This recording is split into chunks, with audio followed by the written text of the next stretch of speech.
আসসালামু আলাইকুম ভিউয়ার্স, রমজানের শুরুতে আজকে আপনাদের জন্য একটা রেসিপি শেয়ার করার জন্য এলাম। বুট ভাজা দোকানের মতো একদম পারফেক্ট একটা রেসিপি হবে। আর এই বুট কিন্তু যে আমরা বাজার থেকে আনি দেশি বুট না, এই বুটটা হচ্ছে অনেক বড় হয় আর ভিজানোর পরে কিন্তু একদম ফুলে আর ডাবল হয়ে যায়। আর এই বুটটা রান্না করার আগে 7-8 ঘন্টা মিনিমাম ভিজিয়ে রাখতে হবে, তা নাহলে কিন্তু বুট রান্নাটা পারফেক্টলি হবে না।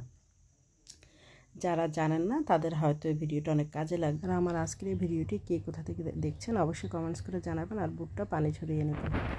আর আজকের এই ডালগুলো আমি রাইস কুকারে সিদ্ধ করবো, এই জন্য আগে পানিটা একটু ফুটিয়ে রেখেছিলাম। এখন ডালগুলোকে দিয়ে দিচ্ছি। যেহেতু 1 কেজির মতো ডাল নিয়েছি, অর্ধেকটা আমি সিদ্ধ করে রেখে দেব। আর এখানে আলু দিয়েছি, আলুটার এক্সট্রাও দিয়েছি কিছুটা, লবণ দিয়ে এটা সিদ্ধ করে নেব। আর আলুটা দিয়েও বাকি আলু দুটা দিব এখানে, আর বাকিটা চপ করবো। এই জন্য প্রায় 30 মিনিট ফুটানোর পর ডালটা কিন্তু একদম সিদ্ধ হয়ে গিয়েছে। এই ডালটা সিদ্ধ হতে কিন্তু একটু সময় লাগে, তাই রাইস কুকারে দিয়ে নিয়েছি। এখন এই পেস্তা ভাজা তেলের ভিতরে এটা রান্না করবো। এই জন্য ফ্রাই প্যানে একটু গোটা মশলা, দারচিনি, এলাচ আর তেজপাতা দিয়েছি। এবার পেঁয়াজের কুচিগুলো দিয়েছি। একটু 1 মিনিটের মতো সবগুলো একটু হালকা করে ভেজে নেব, খুব বেশি ভাজারও কিন্তু একদম প্রয়োজন নেই।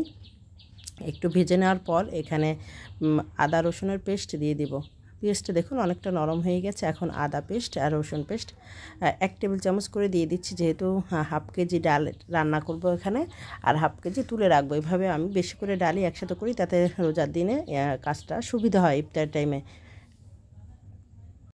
একটু হলুদের গুঁড়া, মরিচের গুঁড়া দিয়েছি 1 টেবিল চামচ, জিরার গুঁড়া, ধনিয়ার গুঁড়া দিয়ে 30 সেকেন্ডের মতো কষিয়ে নিব। আর লবণ দিয়ে দিচ্ছি স্বাদ মতো। একটু ভেজে নিব, প্রায় 1 মিনিটের মতো ভেজেছি। তারপর এখানে 2টা টমেটো, ছোটো টমেটো একদম কুচি করে কেটে নিয়েছি। আর এখন মধ্যে কোনো পানি দিইনি, সামান্য একটু পানি দিয়ে একটা কষিয়ে নিব। আর যেহেতু আমার ডালটা সিদ্ধ করা, এজন্য এটা রান্না করতে কিন্তু সময় লাগবে না। এখন সিদ্ধ আলু দুটো এখানে একটু এভাবে ম্যাশ করে নিয়েছি। এভাবে ম্যাশ করে নিলে এভাবে যদি বুটের মধ্যে দেওয়া হয় তাহলে কিন্তু বুটটা আঠালো হয় আর খেতেও ভালো লাগে। আর এখন বুটটাকে দিয়েছি। আর এখন খুব ভালো করে মিশিয়ে নাড়িয়ে চাড়িয়ে রান্না করে নেব। যেহেতু বুটটা সিদ্ধ করা, এই জন্য এটা রান্না করতে কিন্তু খুব বেশি সময় লাগে না। এখানে আমি প্রায় 10 থেকে 15 মিনিটের মতো এই বুটটা রান্না করেছি। দেখতেই পাচ্ছেন কতটা গার্নিশ হয়েছে, একদম ঘন মাখা মাখা হয়েছে। আর এভাবে বুটটা আমার এখন রান্নাটা একদম শেষ পর্যায়ে। আর এভাবে কিন্তু আলু দিলে কিন্তু বেশি ভালো লাগে আর একদম দোকানের মতো পারফেক্ট হয়। শেষ সময় আমি কিছুটা ধনিয়া পাতা কুচি দিয়ে দিলাম। ধনিয়া পাতা কুচি দেওয়ার পর এখানে কিছুটা পেঁয়াজের বেরেস্তা দিয়ে দিচ্ছি। কিছুটা পেঁয়াজের বেরেস্তা দিলে কিন্তু একদম দোকানের মতো পারফেক্ট হবে। আর আপনারা চাইলে শেষ সময় একটু চাট মশলা দিতে পারেন।